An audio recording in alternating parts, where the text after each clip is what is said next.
வணக்கம் நேயர்களே. எல்லாரும் எப்படி இருக்கீங்க? நல்லா இருப்பீங்க. நல்லதே நடக்கும்.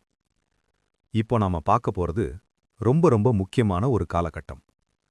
2026ஆம் வருஷம் பிறந்து முதல் மாசமே, அதாவது ஜனவரி 15ஆம் தேதி, நம்ம சூரிய பகவான் தனுசு ராசியிலிருந்து மகர ராசிக்குள்ள நுழையிறாரு. இது சாதாரண பெயர்ச்சி இல்ல, இது உத்தராயண புண்ணிய காலம். சூரியன் தெற்கிலிருந்து வடக்கு நோக்கி திரும்பும் அற்புதமான நேரம். அதுவும் மகரம்ங்கிறது சனியோட வீடு. அங்க சூரியன் போறது அரசியல்லையும் உங்க தனிப்பட்ட வாழ்க்கையிலும் பெரிய மாற்றங்களை உண்டு பண்ணும். சூரியன் மகர ராசிக்குள் நுழைவதையே நாம் மகர சங்கராந்தி என்று அழைக்கிறோம். இந்த நாளில்தான் தமிழ் மாதமான தை மாதம் பிறக்கிறது.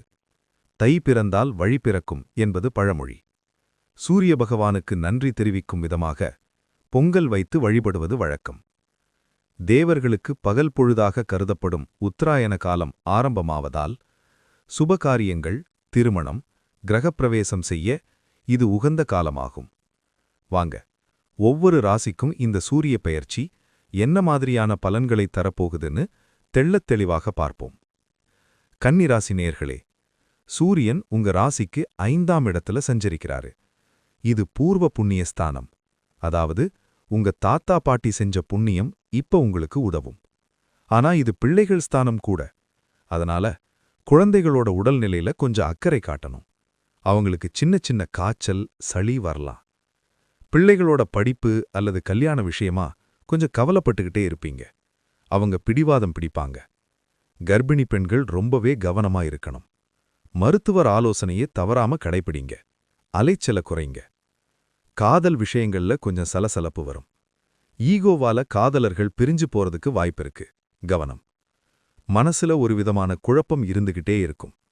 எதை செய்யறது, எதை விடுறதுன்னு தெரியாம திணறுவீங்க.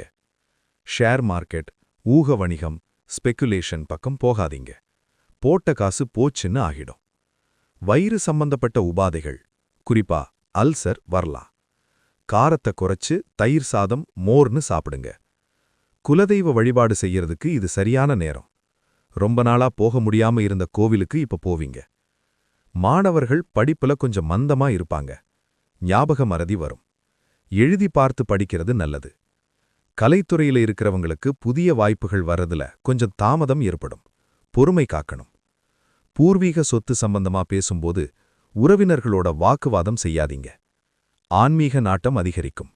மந்திரங்கள் கத்துக்கணும், ஜோதிடம் கத்துக்கணும்னா ஆர்வம் வரும். உத்தியோகத்துல வேலை பளு சாதாரணமா தான் இருக்கும். ஆனா சக ஊழியர்கள் உங்கள பத்தி புறம் பேசுவாங்க. பணவரவு இருக்கும், ஆனா செலவும் அதுக்கு ஏத்த மாதிரி இருக்கும். சேமிக்க முடியாது. தந்தை வழி உறவினர்களால சில நன்மைகள் நடக்கும். ஆனா அப்பா உடல்நிலையில கவனம் தேவை. பொது இடங்கள்ல பேசும்போது கவனமா பேசுங்க. உங்க பேச்ச திரிச்சு சொல்றதுக்குன்னே ஒரு கூட்டம் இருக்கும். புதுசா எதையும் கத்துக்க முயற்சி பண்ணுவீங்க. அதுக்கு இது நல்ல நேரம். அரசு சம்பந்தப்பட்ட காரியங்கள்ல சின்ன சின்ன தடைகள் வந்து விலகும். பரிகாரம்: பெருமாள் கோவிலுக்கு போய் துளசி மாலை சார்த்தி வழிபடுங்க. புதன்கிழமை தோறும் தயிர் சாதம் தானம் பண்றது ரொம்ப விசேஷம். சூரியனின் ஒளி எல்லா இருளையும் அகற்றுவது போல நவக்கிரகங்களின் அருள் உங்கள் வாழ்க்கையிலிருந்து தடைகளை அகற்றி அதிர்ஷ்டத்தின் ஒளி பரவட்டும்.